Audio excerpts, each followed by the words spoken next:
Hervey asks, Anthony, my religion's anthropology professor said that Islam at the time protected the women from worse things and was very progressive for the time. How true is this? Okay, so let's just first of all take for granted the claim here that it was progressive for the time.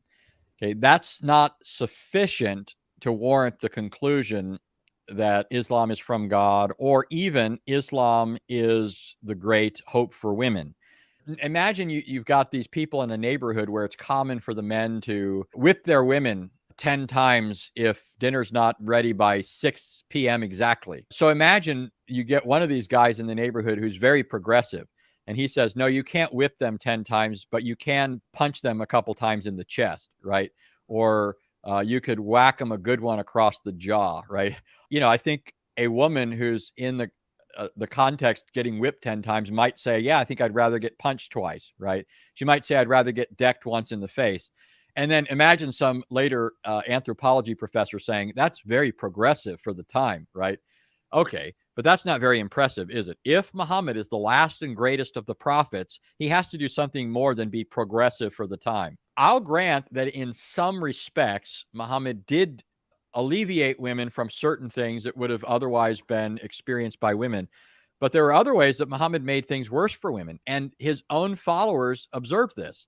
I'm not aware of it being the case that Arab women were just subject to beatings by their husbands.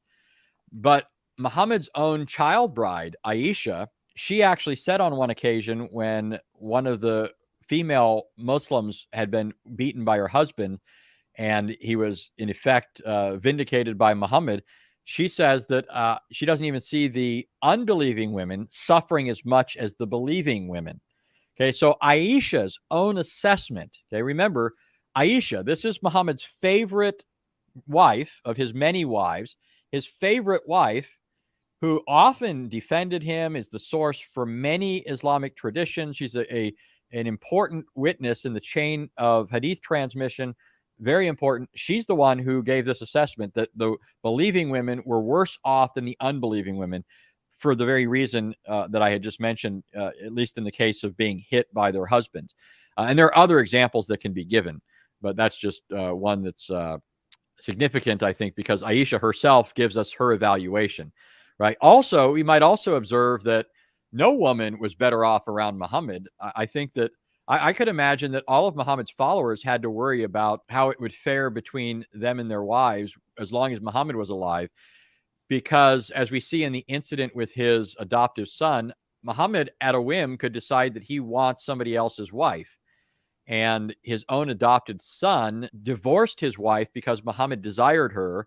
And then Allah co-signed this and said that she is for Muhammad, and Muhammad married her. And when the Arabs objected that this is against our law, notice this was Arab law at the time, this is against our law for a person to have the wife of his son, Muhammad bucked their system in order to gratify his sexual desires. So again, you've got in the character of Muhammad evidence against this idea that he was being very progressive. He wasn't. Even the pagan Arabs didn't take the wives of their adopted sons.